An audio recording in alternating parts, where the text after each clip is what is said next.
ask Willie, shit, he can see everything. And everybody laughed, rocking on their bar stools like they always do. And they always saying things like, I can see straight through somebody, or I can see the future. And I laugh with them till the joke gets damn tired until that woman walk in.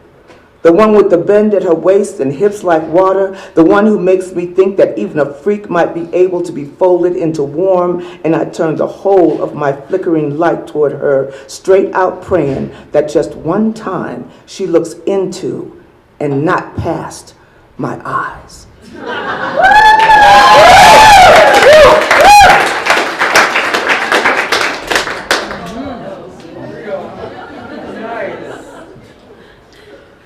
How much of me will be lost when I take off this coat? How much king will I lose when my tilted fur crown is removed? When the heat gets to be too much and I'm down to just my shirt and pants? How much royal will I lose? How many women will turn away once they see how ordinary my underneath is? When my raiment is gone, so is my sneer, my undisputed rule, my power to hypnotize. What will I do when I am just a shell with my muscle resting on the back of a chair? I would rather burn all night until I pass out from the trumpeting temperature. This second body is all the body I have. I'm frightened of the body beneath.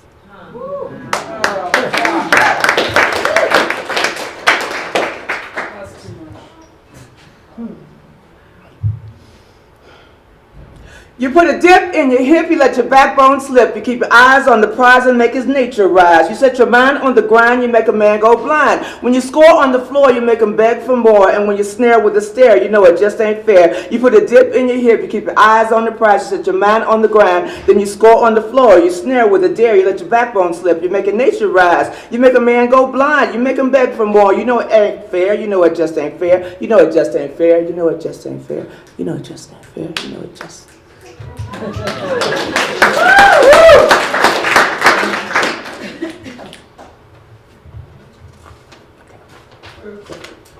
There's a certain kind of smile that hides a certain kind of terror.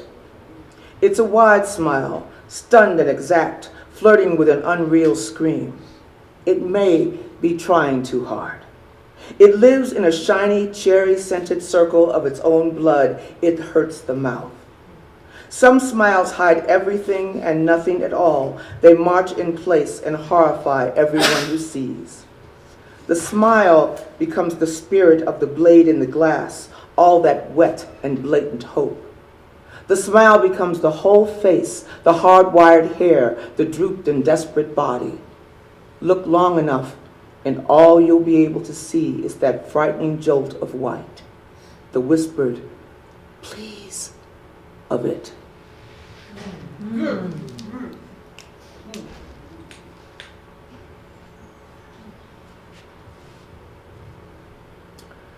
Don't you dare open your mouth to say what you think I won't cut you for saying.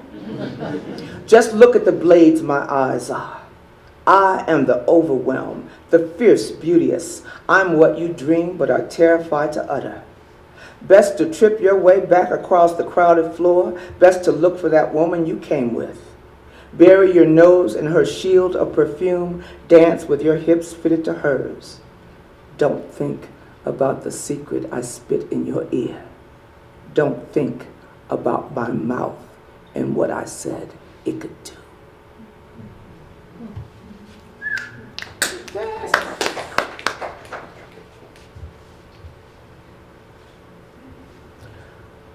I am about to sigh something to you that I will regret. It will be practiced and fragrant.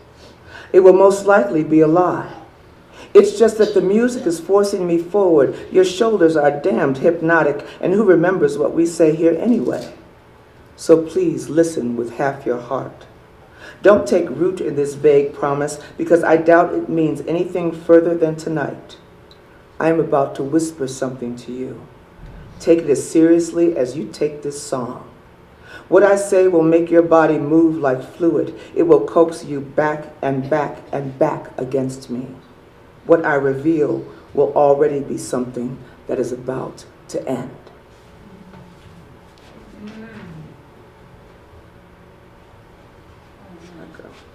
She mad. Things ain't going the way they supposed to. She ain't supposed to be wearing that dress she wearing, and he ain't supposed to be all up on it.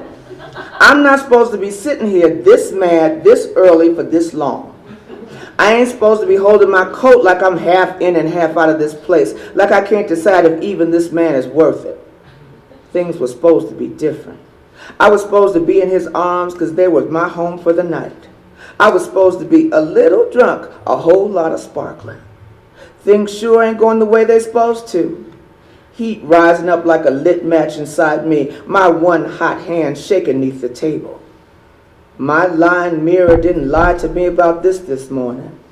Damn, now I got to decide whether I'm supposed to slap somebody or just pick up my life and leave.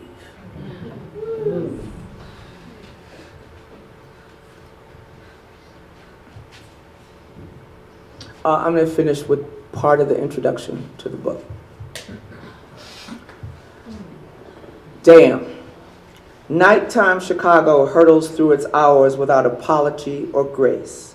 It's a blur, a warbling blue note barely witnessed, a smear of neon. Most mornings, you can spot a few dazed stumblers wondering if it ever really happened at all. But then it comes back, hazy and slow, like a dream that couldn't possibly have root. It happened, and it happens. The night is relentless in the way it comes every damn night. It comes like this. Knife-nosed sedans poke down the boulevard, windows down, slow so everybody can see. Iron bars are pulled across daytime doorways, and neon signs begin screaming for their wicked audience. Even in winter, when Chicago is a backhand slap against the face, the temperature rises a little when the night comes. The sidewalks steam. This is a city poised to accept what hungers in you. You walk into Chicago's darkness without armor. You walk into it blind, praying it will teach you how unreliable eyes can be. The Windy City's night is all about the sass of those other senses. Whiskey's flammable screech in the mouth, its claw down the throat. The tingle of bass line in the butt and belly. Gut bucket riffs so blue you can taste them. The ceaseless rumble of love talk, shit talk, real talk. The first touch from a woman whose body is known before her name. The ripple of warmth that touch leaves on the skin. The club only dons the cloak of shelter. The slick havoc of the boulevard is on both sides of the door. But inside, it pretends a softness. Men coo practice lines and burrow their fingers deep into mink, into the undulating waves of a woman's hair. Sweet young things lean against the jukebox and hum melodies that remind them so much of hymns. The drinks lining the bar are pink, scarlet, amber, slow colors. And as the evening starts, the sound of easy sipping mingles with the music, and ice clicks gently in stout glasses. The marquee blares the names of where rhythm comes from, and what there is besides rhythm: fried perch, chicken wings, smothered pork chops, chitlins, sides of potato salad or collards, fuels for the night to come. The club insists on being its own kind of real. The name of the club? It doesn't matter. Perv's house, the High Chaparral, Pepper's hideout. What matters is its wide open door waiting for what the darkness has conjured. Here comes the seasoned player, silver afro dimpled with starlight, pip-stepping with a lion-tipped cane bearing his weight. Here comes those gap-toothed gals born in Alabama or Mississippi, corn-fed hips threatening the seams of their real first Chicago outfits, 2 sizes too old and fresh out of layaway. There's that brother who wears heartbreak for a hat, looking for once to leave with someone other than himself.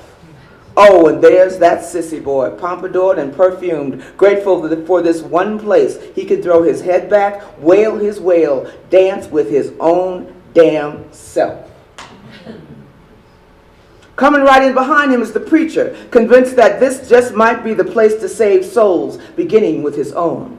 Here come the dancers already hot at the thought of downbeat, the midnight merchants with their cardboard boxes of pimp oil and drooping roses for the ladies, the kids in their grown-up skins, the beauty queens, the drunks, the crooners, the strippers, the triflers, the failed, the famous, the flawless, and here come the DJ. Here come Howlin' Wolf, Tyrone Davis, and Lonnie Brooks, all ready to be blue. Here comes the 1970s with its bejeweled fist raised in the air, with its bottoms belled and its fro picked out to the rafters. Here come black folks as royalty, making their mark on a hard city. Here they are in a palace that's just theirs. During the day, the whole hood rotates around the club. Young'uns stare wistfully at its bass-driven promises, always just outside their reach.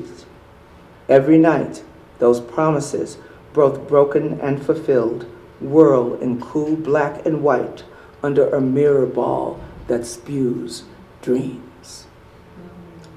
Thank you.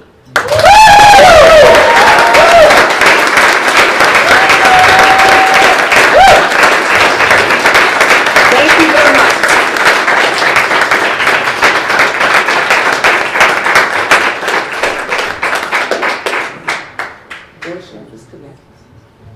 I'm sorry. Just leave it up there? Yeah. Carolyn, you don't mind, do you? If that just doesn't. No, that's great. It is my great pleasure to introduce Carolyn Forche. Her first poetry collection, Gathering the Tribes, won the Yale Series of Younger Poets competition. In 1977, she traveled to Spain to translate the work of Salvadoran exiled poet Claribel Alegría. She has also translated the work of Georg Trakl and Mahmoud Darwish, as well as many others. Upon her return from Spain, she received a Guggenheim Fellowship, which enabled her to travel to El Salvador, where she worked as a human rights advocate. Her second book, The Country Between Us, received the Poetry Society of America's Alice Faye de Castagnola Award, and was also the Lamont Poetry Selection of the Academy of American Poets. She won the 2006 Robert Creeley Award as well. Forche has held 3 fellowships from the National Endowment for the Arts, and in 1992 received a Lannan Foundation Literary Fellowship. While continuing to teach at Georgetown, Carolyn is also now a visiting professor at Newcastle University in Newcastle upon Tyne, England. Her poems have recently been translated into Armenian, Greek, German, and Croatian, and The Country Between Us has just been published by Valparaiso Editions in Mexico City and Spain. Her memoir in progress is titled What You Have Heard Is True, and the title of the new book of poems is In the Lateness of the World. Both are nearly finished. I had the pleasure of starting my program here with Carolyn as my workshop leader in Ireland, and I'm amazed and pleased to be introducing her the day before I defend my thesis and get done with my program here. We had 7 people, I think, in that workshop, and 4 of us are graduating on Monday. So we started with Carolyn, and we'll finish with Carolyn. The best part of my introduction is to announce that she has officially joined the faculty of this program. Carolyn Forche.